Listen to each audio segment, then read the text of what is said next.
Hey everyone, welcome back, friends and relatives. Ang patuwaste. This episode of Warm Embers features Dr. Tenille K. Campbell. I am so excited. I've known Tenille. She is such a talent, such a powerhouse. And we delve into matriarchy topics of empowerment. And she shares a journey with us. So welcome, gather around. Welcome to Warm Embers and enjoy. Yate, everybody. Welcome back to Warm Embers. Today, I have one of my most favorite people on social media, Tenille K. Campbell, the poet herself. Welcome. Thank you. So good to finally meet you online in real person, real life. I know. We have been social media friends for quite some time. And she's been my muse several times. I've done artwork, digital illustrations. I absolutely think she is fierce, gorgeous, talented. Her poetry, if you have not listened or read any of them, go and pick up her books. So you want to dive into that, or where do you want to start? You want to do your intro, background? Yeah, Higlanade, Tonset, everybody. I am Tenille K. Campbell. Oh my God, I am Dr. Tenille K. Yes, Campbell. What the doctor. heck? Oh my gosh. First podcast, I get to introduce myself that way. I'm Dene from English River First Nation, and I'm Métis from the Batoche area of Saskatchewan. Currently living in Treaty 6 in Saskatoon, Saskatchewan, Canada. If you don't know where that is, it's like right in the middle. It's right in the middle of Canada. Okay. And yeah, that helps. It makes it quite easy. Uh-huh. And yeah, I'm here because like we're awesome together, but also because probably because I've written two books of Indigenous erotica poetry. Mm-hmm. One titled Indian Love Poems, and the second is Nedi Nezu, which means good medicine in Dene. And then, yeah, working on my third and just finished my doctorate and single mom life. And yeah, keeping busy, keeping gossip going. Yeah. Also, I love your stories. Your little thing always just pops up the first in my little, your little catalog on Oh, Instagram. yeah. It's like, I want to see what she's up to because you take the most stunning photos. Because she's also a Oh, yeah. photographer. Yeah, yeah, I know. Just forget a huge part of my life. I'm a photographer, Sweetmoon photography. Been Uh-huh. doing that, oh my goodness, I think 12 years. Oh my gosh. I know, that's wild. But you are just phenomenal. Your eye, because like watching your stories is kind of like watching like a little mini movie because Oh, I don't know if you good. edit it. I don't know like if you have a light setting because it's always so crisp, No, clear. Really? no, I got like an iPhone and I do edit like anything that I post up because photographer, of course I'm gonna like Yes. edit tone and color and whatnot. Uh-huh. But even that is just like Visco. It's just an app that you buy in the App Store. Yeah. Super quick and easy. But Uh-huh. yeah, But I I love how do. you're just like, you just do it. But most people, when I watch their stories, it's kind of like it's on an iPhone 6, and yours is like, let me see her stories. Yeah, definitely. We like high def. We like clarity. We like crispiness. We're there. hmm Okay, so tell us about your journey to your doctorate. Yeah, let's dive into that. Oh my goodness. Well, I did my PhD in English, specializing in Indigenous literature, which is like a huge growing field in Canada. I'm not sure so much about the States, but it's definitely something like we got a heartbeat on it, and it's I can't even describe the joy of spending 4 years, 4+ years, let's be serious, many years Uh, of studying Indigenous poetry and stories and storytelling and yeah, plays and so I yeah. did that, but I am the first from my reserve, I believe, to get a PhD. Well We done. have like, thank you. We have like a vet, which is equivalent, and we have like the holistic medical doctor, not medical doctor, the holistic doctor, kind of equivalent. But I think this is the first PhD, which is pretty great. Uh-huh. And it's creative research or research creation, depending how you call it. It's actually my third poetry book. And yeah, I know, I'm really excited. And it's kind Yeah. of like this massive leap away from what I've been writing. Okay. Because for 2 years, 2 books, I've been focusing on like erotica and sensuality. Mm-hmm. But I just got tired of men.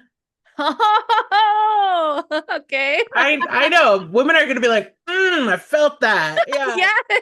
Yes. And even though my Indigenous erotica poetry like was about relationships and sexuality, like it was honestly just about like women finding pleasure and accepting pleasure and not seeing shame in their pleasure, right? Like Yes. it wasn't actually about men. Uh-huh. But I got tired of like lifting them up when they don't even want to lift themselves up. Yes.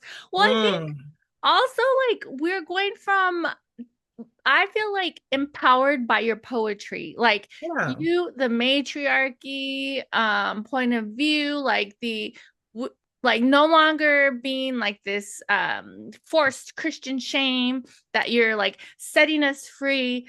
Hmm. But in that, us finding ourselves and our comfort in that, I feel like the patriarchy is kind of feeling away. So they're also doing this like mini, like kind of backlash.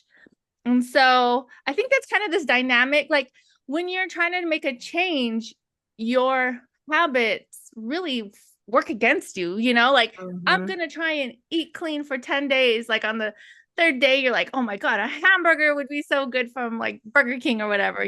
But I think Hmm. it's still that shifting, that change. But you definitely sparked it with your Indian love poems. Yeah. Yeah. Like, yeah, I think a lot of people came away understanding that this actually wasn't about like men, but women's pleasure and growth. Mm-hmm. So the third book is called Matriarch Rising, tentatively.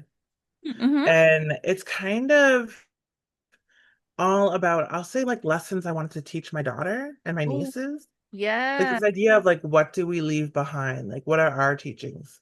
Yes. And yeah.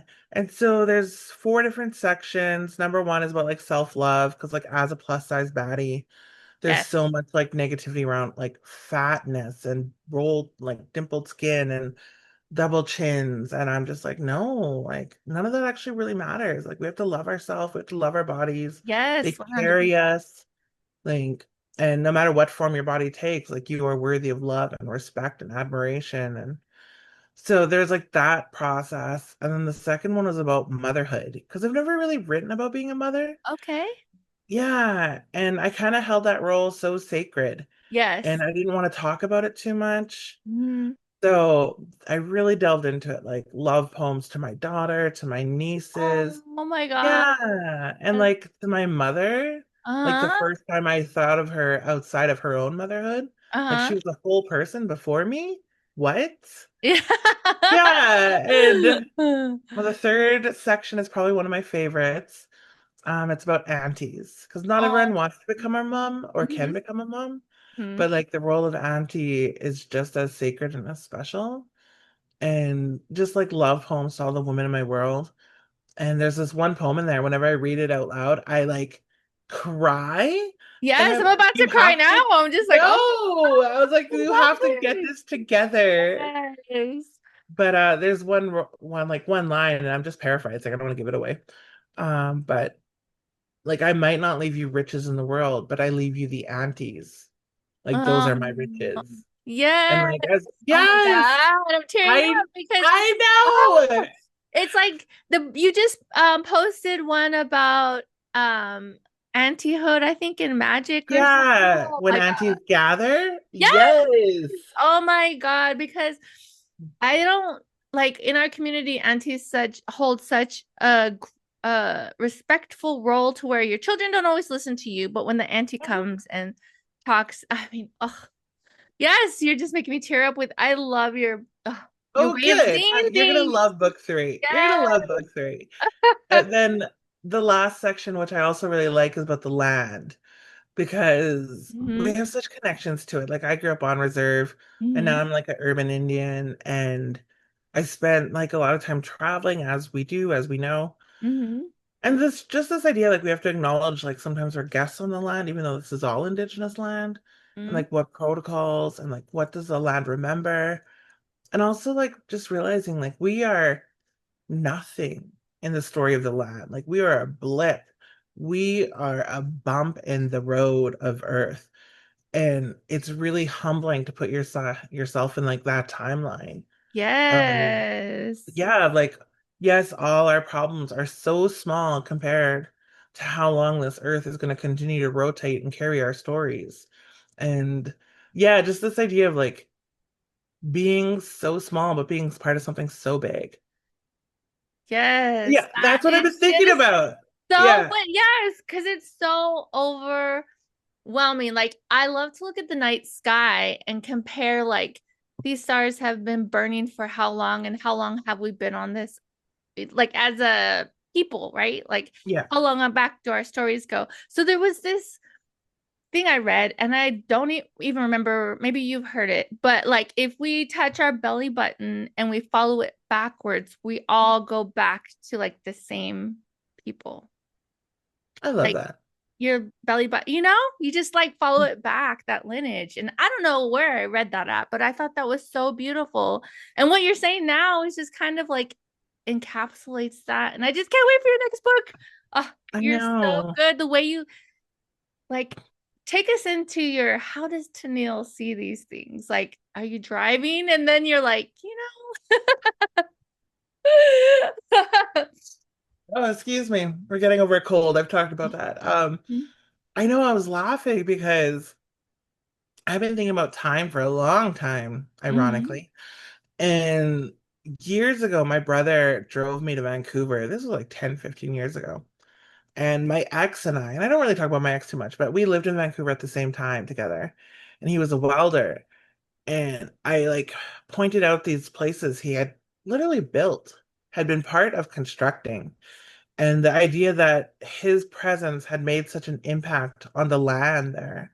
Okay. And that my presence, like all I was story. Like there Mm-hmm. wasn't a physical impact. Mm-hmm. And I was like, that's so interesting. This idea of like, yes, my name is still spoken in those spaces, but his is like this physical embodiment.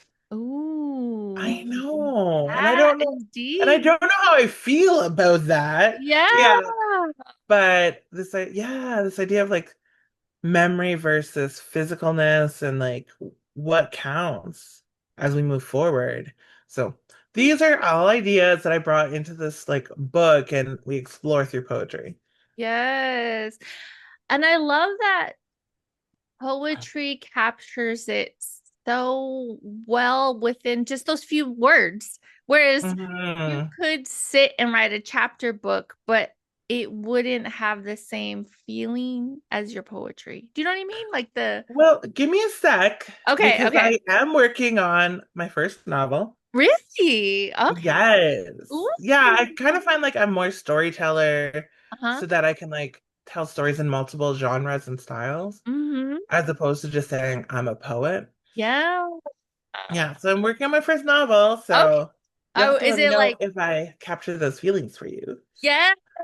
Well, because if you're like in a fictional story and you build up the character, I kind of think that's a whole different compared to like the poetry of like Mm, reading like this page and then I'm crying, I'm just like, oh my God, within one page. oh, good, good. Yeah. So that's so cool. Okay, so going back to representation and even in like body size or culture, because I feel like in our community, like it's so funny when it's not really funny, but when my grandpa passed away, we were at his funeral, and we did the service, and then we all went to the community hall to eat.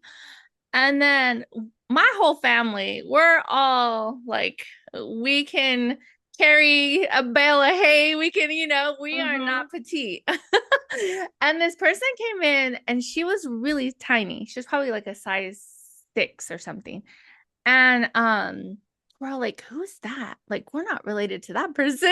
We're all like, who's that? Who's Yeah. that? You're right. Because so then finally somebody went to go find out who she was, a caregiver and one of the elders who came to the service. And we're like, You guys are oh, like okay. so suspicious because she was skinny. I know. Oh, that's funny. You're like, no, not one of our family. Oh my gosh. But in our space, it's not like when you go into like for us in America, the American point of view, it's like skinniness and blah blah blah, right? Yeah. But then at home in our community, we don't like see that. We're like, oh, let's go eat, or did you eat enough today? Or it's about food is love and food is culture and food is comfort. Like, I agree with that too. Like, obviously, American, Canadian, whatever. And I agree with that, but I do think like we're heavily influenced by our ideals of Western beauty, Mm-hmm. right? And that's Yeah. still skinny and white. Yeah. And even our teasing, like the big back trend, that's fat Oh, phobic. yeah. Oh, yeah. It is. But people like laugh because it's clever. Like, oh my God, you got such a big back. Like you're just saying you're fat. That's And true. you're like, shit, she ruined it for me. No, Yeah. you know what? Okay, did you see Silence of the Lambs? The movie? Mm, years ago. Okay, so in there, he's like, I need a girl who's size 16, 18 because her back is like large, right? And I, You know, that's what he needs. He needs to eat. but because I've always been like a size 16, like in the American sizes, like XL, 2X, like my Yeah. top. And so I would always think that when I'm putting it on, That's which is so so funny. funny. I'm like, You're like, I'm perfect for him. Yeah. So good. But but yeah, yeah, but the big, yeah, I didn't think of that either. But I automatically like, yes, I'm big back. Like I'm big, like broad, bigger in the back and smaller in the hips, when they say that. And I'm like, okay, like whatever, at least they're recognizing. I don't know. But it is yeah, when you reframe it like that, yes, that is true. I know. It's like such a bummer because it's clever. I get it. But I don't know. We have this rule in our house that has done well because I have a daughter. Yes. And when I had a daughter, I was like, things are going to change, and so Uh-huh. many things did change. There are so many things that she's allowed to do that I was not allowed to do. Okay. Like wear a sports bra and sweats around the house. Uh-huh. I would never be allowed to do that. And Okay. I'm like, no, you're doing that. Like you can do whatever you want. This is your house. This is your body, and nobody has a right to comment on it. And I Yes. don't care if you're skinny or you're fat. Like, are you comfortable? Are you healthy? Mm-hmm. And just things like that. And it seems like so minor. Like, of course you're gonna like wear sports bra and shorts at your house. No, you weren't allowed to show your body sometimes. Often, Okay. actually. So like think like little things like that as a daughter. And one of the huge things was we don't comment on other people's bodies. I was like, it's not our body, not our business. Yes. And yeah, and it's not even revolutionary, but so many people think they have the right to comment on other people. And I'm like, that's not our business. And when people would compliment her, they'd be like, oh, she's so pretty. And I'm like, okay, cool. But is she smart? Is she Mm-hmm. clever? Is she artistic? Yes. Like, I don't give a shit if she's pretty. Like, is she kind? Is she Uh-huh. empathetic? Yeah. And so even now, like when she compliments people, because even that, like now I've taught her, I'm like, you don't tell someone they're pretty. That doesn't matter. But she'll be like, oh, I really like your hair. Your tattoos are great. I like Mm-hmm. your pride flag. Uh-huh. And it's so refreshing to see. But when it happens to her, like someone will be like, oh, you're so pretty. She's like, gross. She's like, Because I'm more than that. What are you talking about? yeah, like that's so basic. Like that's saying Yeah. you're nice. Like, what does that Uh, mean? mm-hmm. So even just those different frameworks of how we compliment girls and women and how we mind our own business when things aren't pretty to us or aesthetic, right? Mm-hmm. Oh, raising Yeah. girls hard. Yes, yes.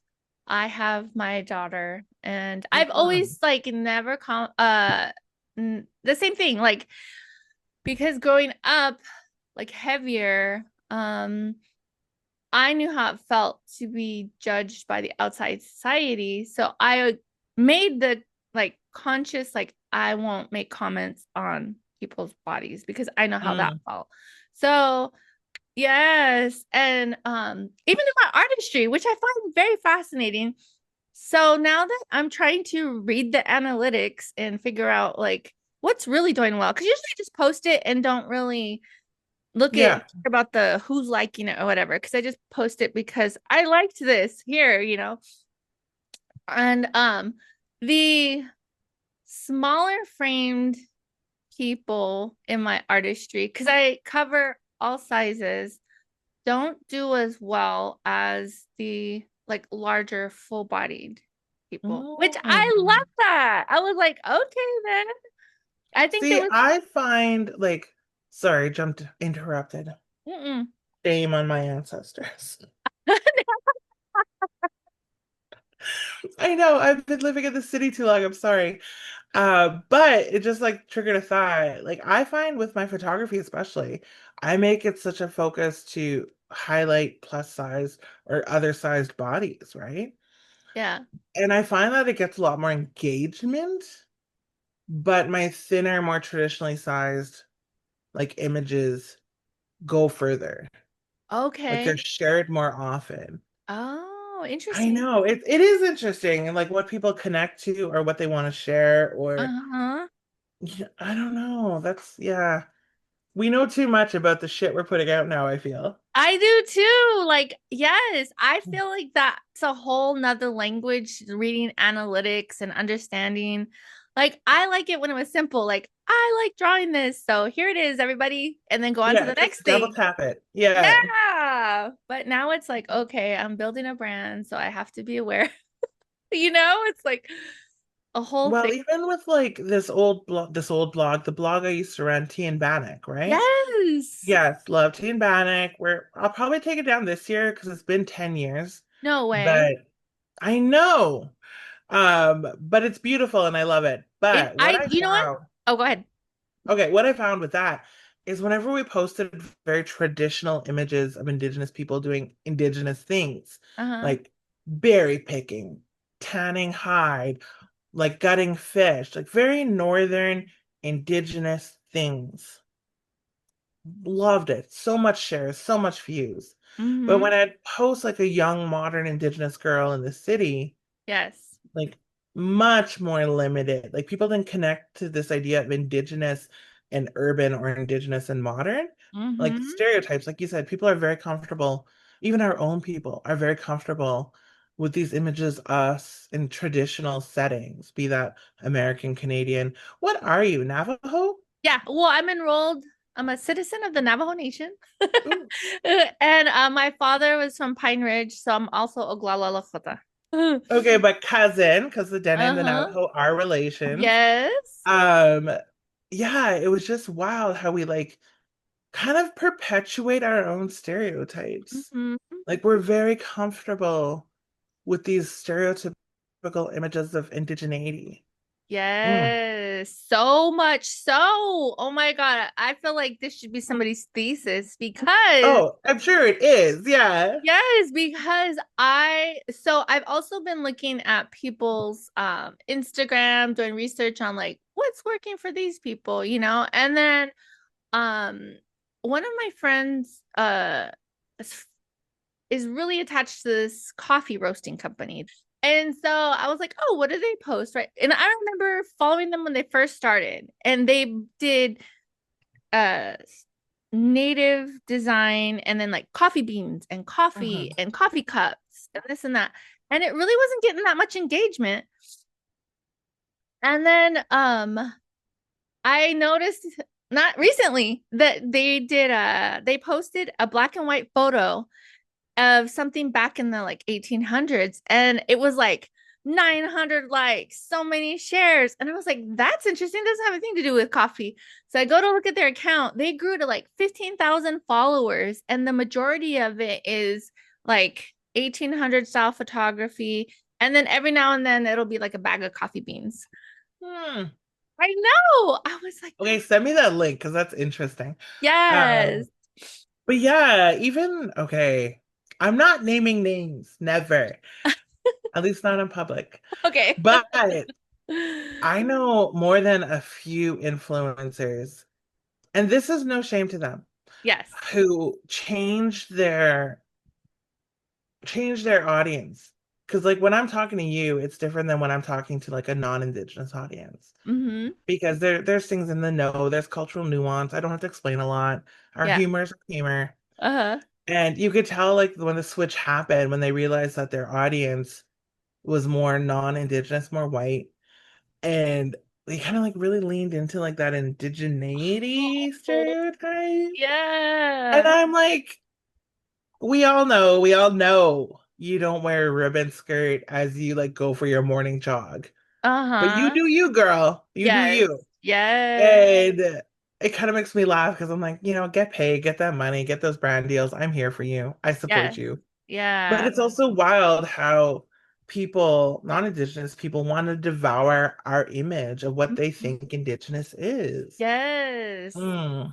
Yes, so true. Because then it's just kind of like that, like circular kind of like trying to catch up with what um Western society sees us as, but also trying to be ourselves, but then trying to keep that audience, but then also trying to be ourselves.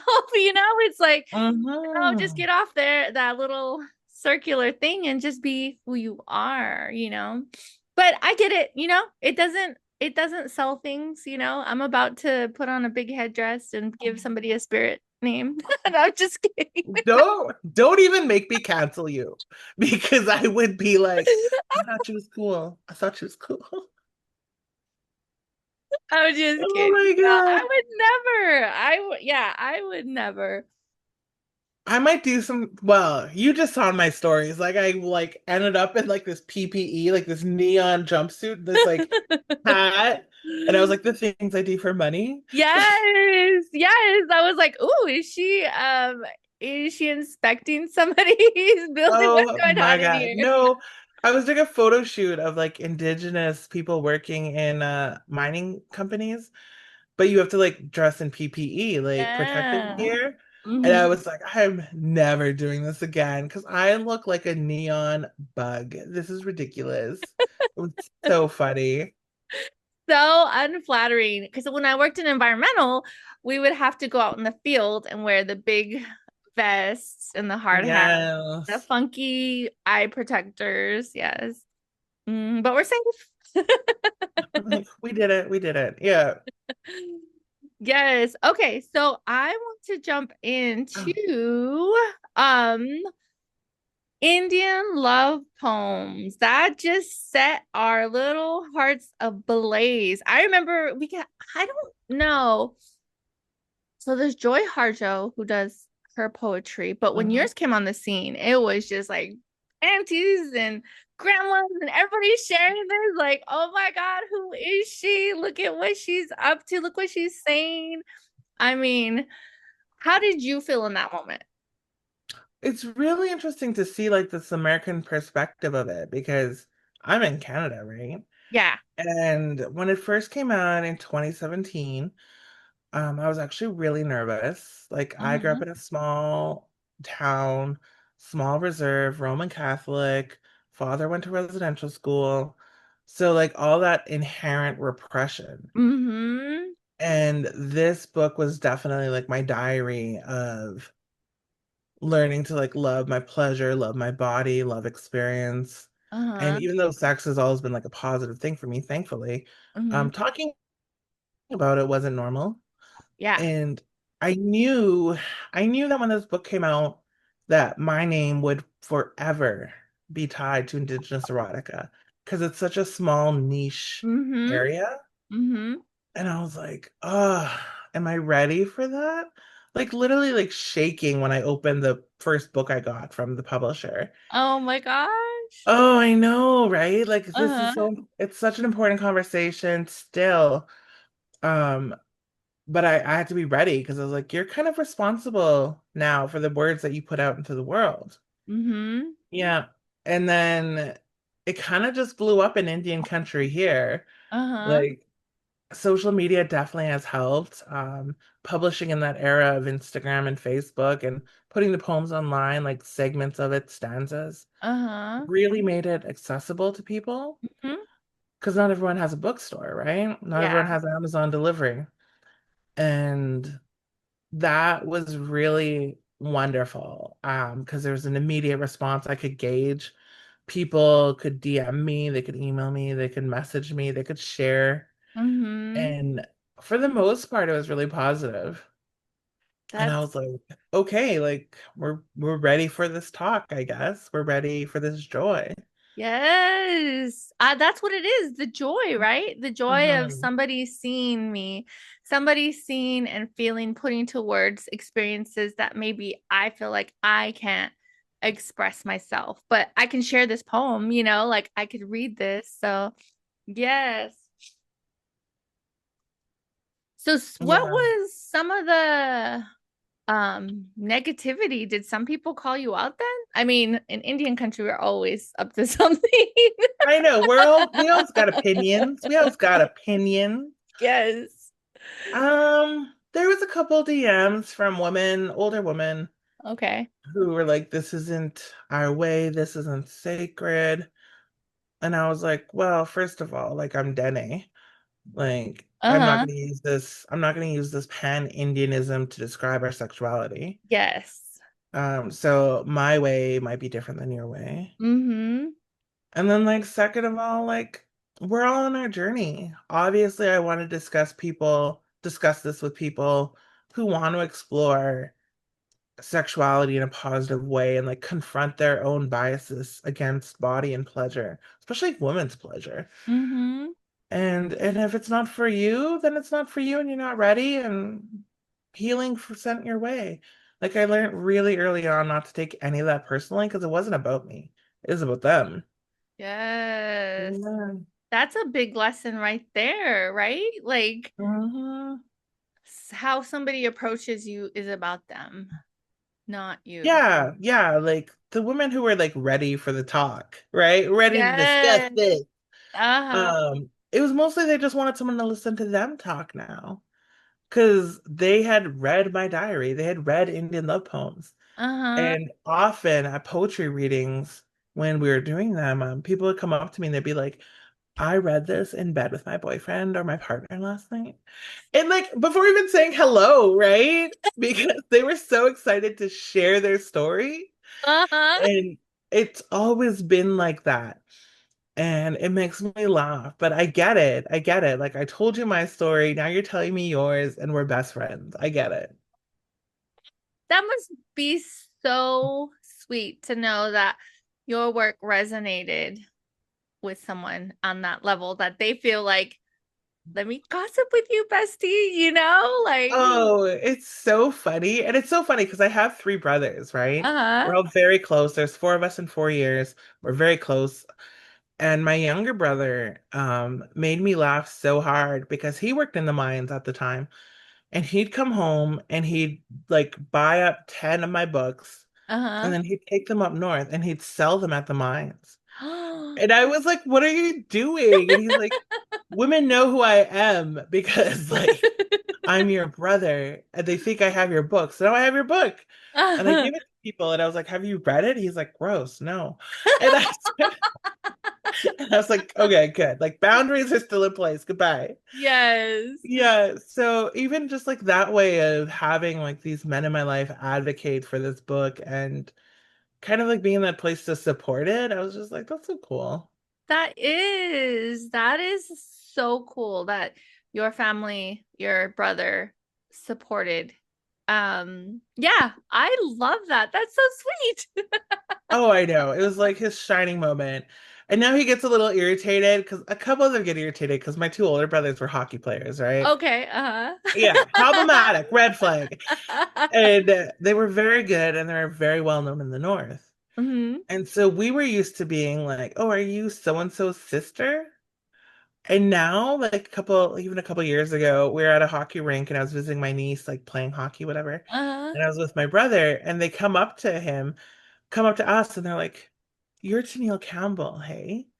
And they just ignored him. And I was like, "This is great.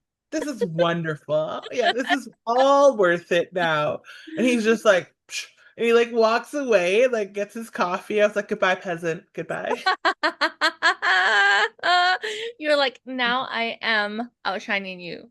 Yeah, now this is all worth it. This was great. Yeah, I can never write again. It'll be fine. Oh, that's so sweet. I love that. So four of you in 4 years. That I is know. like beep, beep, beep, beep. That's I sweet though. know. I'm sure you guys have a close relationship. Oh yeah, they're great. We all have kids around the same age. My niece Ava is 3 months older than my daughter. So Oh, like they're constantly together as much as we can make them, and it's just nice. It's nice. yeah, that is. I love that you are like the auntie and doctor and for your family and your nieces, that is so cool. So, Oh yeah. And like let's be real. Let's be real. I'm not the nice auntie. I've talked about the types of aunties. I'm not the uh, nice auntie. I've tried to be, uh-huh. but I'm just a little too truthful and a little too blunt. Okay. And I'm like, don't ask me if your makeup is nice. Uh-huh. Don't ask me if that color looks good on you. Don't ask me about any boys you're dating right now because they're probably all red flags. Yeah. Yes. But call me at 3 a.m. whenever you need a pickup. You know, Yes. you Uh-huh. need $100 because you made a bad decision. You need to get home. I got you. Uh-huh. Like Yes. that kind of stuff. Yes. So, Which, it just, yeah, that makes sense. You are the poet who put Indian country to blaze. So yeah, that I'm like, lines, I'm that tracks. busy. I'm busy and I love you. Don't be stupid. But when Uh-huh. you are, I'll help you. Yes, that tracks. Yeah. Okay, so when you were in your classes, this is so funny. You would share your books you were reading. Hmm. So I am a book collector. I'm not a book Oh, reader. I'm a book collector. good to So know. yes, so when you would share them, I would screenshot them and I'd be like, Okay. I'm going to order these on Amazon. I've ordered probably a few of them, but I still have to go through the list. When I was environmental, one of the heads of the regional tribal committees, he Hmm. went and did a presentation and was like, you need this book, this book, this book on Indian law. So I went and wrote all those down too. So I've been slowly adding to my Indigenous personal library. But yes, I love that you would always share your books because Oh, yeah. yeah, there's not a lot available like just at the bookstore. I'd have to go on Amazon, Rare Books or Hmm. something. Yeah, I was studying for my comps at the time. So at the university level, your comps is like you're reading 100 books and you're going in and it's comprehensive exams to make sure you understand the body of work you're entering into. So I Mm-hmm. had literally like 100 books of Indigenous lit. Everything from like oral storytelling to postmodern poetry, Mm-hmm. we got it. And so that was a lot of freaking books to read. Yes. And a huge part of like my memory is visual. So like being able to like photograph them and like doing mini write-ups about them on my blog really helped. But to this day, honestly, like we went through so many books in such a short time that I look at them and I have notes in them and I have like things highlighted and I don't remember them. Like Okay. I did the comps, we were fine, but I don't remember these books. And I'm like, that's a shame. Oh. Like, that's a shame. Yeah. But you have them as reference. So You Oh can pick yeah, them up. like my little library is definitely getting thick. Mm-hmm. I love that. I just love books. I love that somebody took time to put something from their mind into this capture on paper. Not all of them are good, but still, I just love, like this is somebody's contribution. Mm-hmm. Oh, yeah, I've been an avid book reader since I was a child. Uh-huh. Um, it's just the way that I think. But I'm also the kind of person who, like, when I read something, I see a movie in my head. Okay. Like, I see it Yeah. play out. Uh-huh. And I thought everyone was like that. And my brother's like, no, I just see like words. And I'm like, Really? I know. What? And I was That's like, interesting. Well, my daughter was telling me that people, if you say pickle, like you imagine a pickle, but not everybody does that. That must be the same thing where they would just see yeah, the word 100%. pickle. That is so interesting how we each see things. But I'm the same with you. I'm like understand the characters, see what's going on, envision what. So when I watch the movie made of it, I'm like, that's not what I had envisioned. Yes, Mhm. exactly. Like the characters, I'm like, that's not how I saw them, but okay. Yeah, yes. Okay, so let's talk about your photography. Oh my Okay. gosh. So have you been hired like to do a wedding ceremony or is it just kind of like we're going to do our invitation photos? Because the ceremony would seem like so hard Oh, to I've been capture. doing weddings since the beginning. Really? I do everything, girl. Oh my I've God. done births, weddings, ceremony, graduations, families, Oh my everything. God. So how do you, okay. So for me, I'd be nervous, like, am I capturing the right moment? Like, how do you go in and you must be able to like read the cues or something to be like, this is the moment to capture. Well, I find like I'm constantly like looking through the lens, like if a wedding. Yeah. But weddings are pretty generic. Okay. Like I've been to so many. Um, and I've been pretty lucky that I don't I don't get nervous like that. Uh-huh. Like I'm either gonna do it or I might fuck up, and if I fuck up, I'll give them their money back. Um, and I just don't get nervous about it, which is great. I think it like mentally just puts me in the day. Yeah. And even lately, like I've installed a new policy where I'm only taking weddings of people I want to hang out with. Because Okay. before I would, yeah, before I just like, oh my God, it's a wedding. I got the weekend free. Let's do it. Yes. And I'm like, I am too old to be spending 10 hours on Saturday with people I don't like. Yeah. You I know, like I love want, that. Boundary making. Yes. yeah. But like I said, I've gotten like over 10 years in the game. Yeah. And the last few years have just been like I've done wonderful weddings, don't get me wrong. But the last few years have just been spending like really joyous times with wonderful couples and funny families and just becoming a part of their day. And I Uh-huh. really like that. I really like that they think of me or hear about me or follow me and then they smile and think of like their most beautiful times. I Uh-huh. think that's really great. That is. Look at you. Oh my God, the impact. I love that. You're capturing like that would be such a stunning moment. You're like, she's the poet, the doctor, and she's capturing the wedding, and she does a great job. Because I love the edits that you do. It's kind of like such a crisp, clean, like Yes. saturated with a little bit of a dark filter. I love them. Yeah, like back when I first started, I was definitely like, let's try out every trend. Uh-huh. But I got out of that really quickly. I was like, I just need to be clean and classic and timeless. Yes. Yeah, because I don't want it to be like, oh, she shot that like in the early, like late 2000s. You could tell by this editing style. You Oh, know, I yeah. want it to be, we're gonna look back and we're gonna like that looks just as good today as it did the day it was taken. Yes. That's so Hmm. good. I love. So do you like study other people's photography, or do you kind of just like, no, I know what I'm doing now, or do I you? have like photographers I really like, even though I don't shoot anything like them. Uh-huh. Like I like authenticity and expressions. I Uh-huh. like the in-between moments. Like there's always shots you have to kind of get like the first kiss, right? Uh-huh.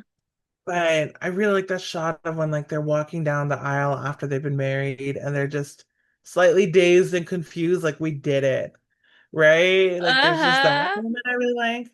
Yes. So it's just about finding what really speaks to me. Like, yes, getting the obligation shots, which are important, Uh-huh. but I feel like my most powerful work has been in those moments where they even forget I'm there, you know? Oh, yeah. That's Hmm. so awesome. Like, it's so funny when you were saying that, it made me think of my wedding. So I got married when I was 20, and Oh my God. Okay. so I I'm was just, young. I know. And I was just like, kind of like, okay, going through a little checklist. This is what you gotta hire this person, do this, right? Not really thinking, envisioning this ceremony. It's and we didn't like practice the kiss. I guess people that's something they Yeah, do. Yeah, we didn't do I that. recommend So it. Yeah. and we're in front of like my grandparents and his grandma and our family, and then we go for the kiss, right? And I was like, oh, just a little peck, and he's like, wow, and I was like, Yep. everybody Yep. That started happens. laughing. Oh my goodness. Just a bit of tongue on your wedding day. It's fine. It's fine.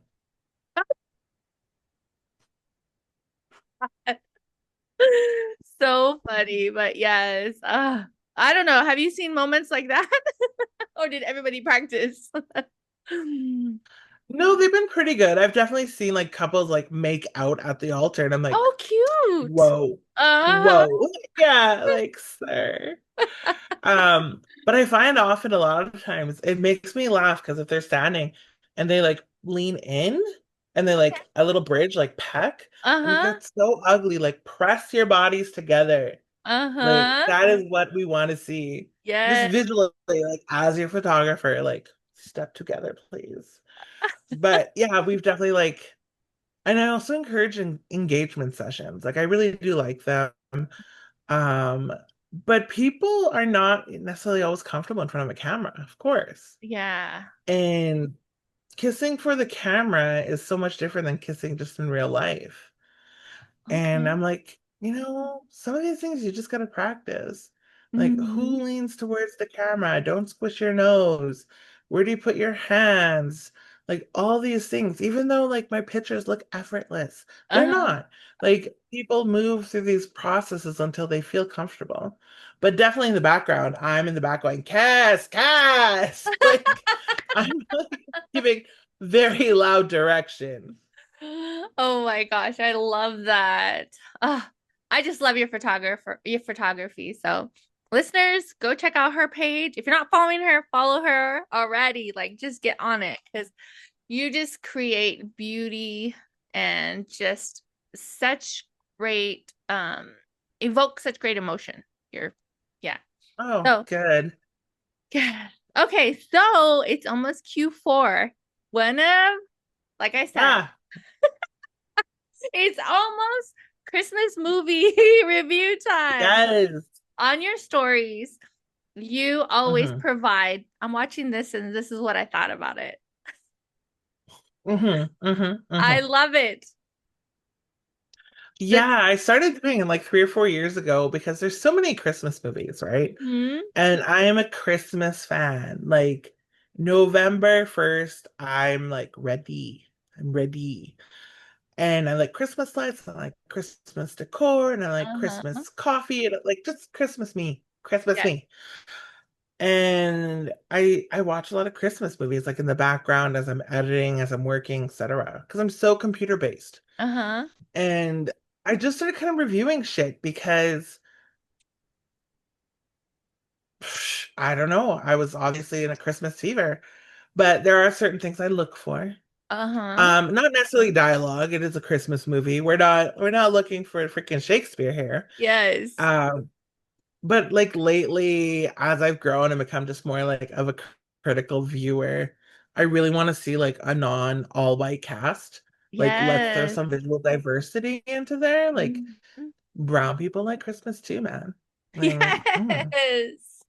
So I really like it when there's like visual diversity in the cast. That's important to me. I like it when I actually think like the lead guy is cute or the lead woman is cute Hmm. because there was this one, I think it was just last year, and this guy, and it's not just like nuance, whatever gives you the ick, and his eyes were too wide. Oh. And I was just like, I know, and it threw me off the entire movie. I'm like, that is an aggressive look. Uh-huh. Like, I would be like adrenaline running. Like, why are you wide-eyed all the time? And I just don't know if it was the way that they filmed, but he looked panicked in every scene. And I was Oh like, no, my I'm God. out. I know. But then, like, the stupidest shit gets like 5 stars, like the hot Christmas snowman guy last year. Oh my God. Like, oh my girl, I'll send you the link. It was a classic. It was awful. So bad it was good. Oh my And God. I was like, this is the weirdest thing I've watched in a long time. 5 out of 5. Yes. I enjoy looking at your reviews because you do have criteria. I'm like, oh, she has like, Yeah. yeah, your star system, what the race of the cast was, it's just so good. And I don't think we've had an Indigenous Christmas movie, right? I think we've seen like a couple with like some Latino or Mexican leads, Uh-huh. which is always nice. But Yeah. I've never seen one with an Indigenous person. So I mean, Hallmark, I'm ready. Netflix, I'm Yes. ready. Call me up. I could write it. I could star in it. Whatever. I got you. I could be the Yes. auntie in the background, like setting up the cousins from different, not cousins, sorry, the youth from different reserves. Not You gotta cousins. I keep meant that cousins in blood like any. quantum. I know, like youth from other reserves. I meant cousins in terms of like indigenous people, but I was like, they're gonna Yes. take that the wrong way. Well, we do have You cousins know, that marry. They're married. I'm like, don't do it. Don't. If you can trace it, it's too close. Right? Oh Like my. that's just, I know that is just a statement that Uh. I've given my daughter because like her dad and I are both from the same reserve, and we have to trace it. Hi, friends. I hope you're enjoying this episode. I wanted to highlight a small business, Indigenous, woman owned Clay and Rain at clayandраin.com. Zoe Rain makes custom handmade polymer clay earrings and adds traditional beadwork. So check them out, clayandrain.com. Thanks and enjoy the rest of the episode. So, what is next? What is next? I should get a job. Boo. My mom's laughing in the background. We're all sad by that answer. I know. Um, I know. Well, I am going to be applying for like Indigenous literature jobs. We'll see Okay. where that goes. Yeah. Sweetmoon, I'm actually focusing a bit more on it Uh-huh. simply because now I have the time. I took so much time off to finish the PhD Hmm. that now I kind of want to get back into communities and back doing that kind of work because it's important for me. Yeah. And then working on my first novel. I've been thinking a lot about it, and now I have to actually like write it, which is a whole Ooh. different ballgame. Mm-hmm. And then getting the third poetry book out, like it's done. So Really? let's, Oh. yeah. So now I'd have to start looking for a publisher. And yeah, a lot going on. Yes, I love that. I love that you have the multifacets because in today's brand building, company, entrepreneurship, they're always like niche now, niche down, niche down. But I Mhm. think as Indigenous people, we're just like, baby, we can shine so many ways. And I think that you're showing photography, your poetry authorship. I love that artistry. So, yes. Well, yeah, like I said, I just consider myself like a storyteller. Mm-hmm. Photography is storytelling. Poetry is Yeah. storytelling. Mm-hmm. Beadwork is storytelling. Oh yeah, you're So just yeah, I'm like very emergent, very bad, very bad. No, it's not. It's Um, beautiful. The color combos and the stitches. Mm-hmm. oh Yeah. God, no, no. That's the one thing I'm just like, this was given to you to stay humble. Yeah. But I love it. Like you work with beads, I Uh-huh. love it. And Yes. the thrill of like a new bead shop or hunting for beads, Yes. stop. Love it. Like it Right? as much as Christmas, which is so much. Yeah. Yes. But anyways, like all that is just storytelling. Very good. Very good. Yes, that's true. Okay, let's go on to the rapid fire questions. What are Okay. you reading right now? I'm like right beside me because I read a bit every morning. Okay. I'm reading Harold Johnson's The Power of Story on Truth, The Trickster, and New Fictions for New Era. I'm Ooh. literally just on the introduction, but Okay. it seems to be a collection of like short stories, Mm-hmm. which I'm here for. Yes. Um, so that's what we're reading. I love that. Okay. What is your biggest learning experience that you've had so far? Um, I think like a failure. Oh, Uh, I'm a big fan of failing because I find that that's where I learn the most. yes. Um, yeah, like, and you're not supposed to tell people this. Like, I failed my comps exams the first time around, Okay. and I wasn't ready. I wasn't prepared, and it's a huge deal. And I was so distraught for so long because it'd been a Oh, long time since I failed something, uh-huh. right? Yeah. And I'm pretty good at shit I do. And I Yes. was like, holy shit, am I on the right path? Am I doing the right thing? Is Okay. academia for me? Like so much self-doubt. And Oh, then I had to like really buckle down and discuss how I was going to succeed at this because I decided it was important and I did want to follow through and I did want to face my failure and succeed. So anytime that I've failed something, I'm like, hey, what are we learning from this? And yes. how do we move forward? Yeah. Yes. I think that is such great advice because in our everything has to be perfect, right?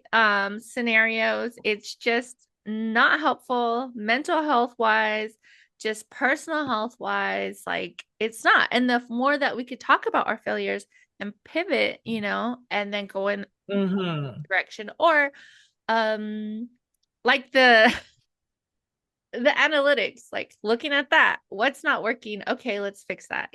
So, yes, great, Hmm. great, great, great. Exactly. Perfect. Okay. So, what are three things you can't live without? Coffee, Okay. honestly. Like it's not even like cute white girl. It's like I get a headache if I'm not having coffee. That's a darker thing. Whatever. Coffee is part of it.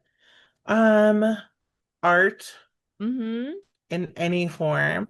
Okay. I really find creation is necessary for me to process, Mm-hmm. whether it be beadwork or poetry or learning to watercolor or oh my God, you're gonna love this. I'm trying to learn how to draw on an iPad.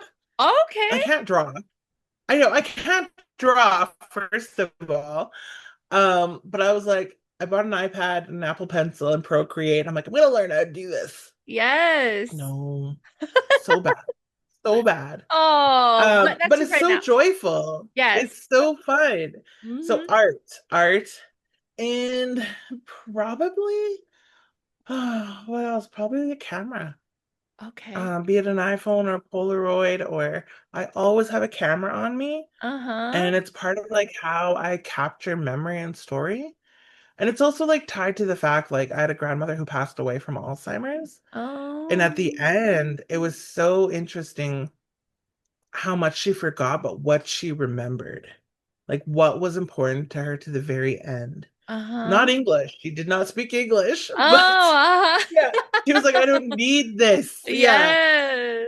And it was just like Oh, this really interesting idea of like how photography is going to be like one of those things that one of those lessons I leave behind. oh, I love that. It's so beautiful. That's a good way to think about it. Because it's like your grandmother was teaching you the importance, and then now you're just like your point of view is just so refreshing because you look at Okay. it from not just like what am I up to, but what is my legacy? And I love that. Yeah. And I didn't always think that way, obviously. Like, we've all been young, dumb, and 20. Yes. Like good times, good times. Um, but as we raise children and as they make their own way, and I'm like, what's gonna resonate with her? Like what kind of stories are she and my nieces gonna tell about me? Oh, yeah. And it's just this idea of like, what do we leave behind and what are we bringing forward? I love that, Tenille. I have loved every Oh, minute good. that we've been here talking, chatting. I don't know why I I'm know, so you're like, proud. this is like a podcast. I'm like, this is just us talking shit. This is I great. know. And I love it. But I will close here. And I just enjoyed this so much. From the bottom of my heart, I just love our conversation. So thank you so much for your time and sharing yourself with us. Oh, thanks for having me. Yeah, it's like seeing your cousin, not like meeting someone new. Yeah. But if you see me selling spirit names or Indian names, just kidding. I will call you the F out, okay? I will be like, girl, you wandered too far from the path. Come back. That's too funny. Okay. Well, thank Oh, you. God.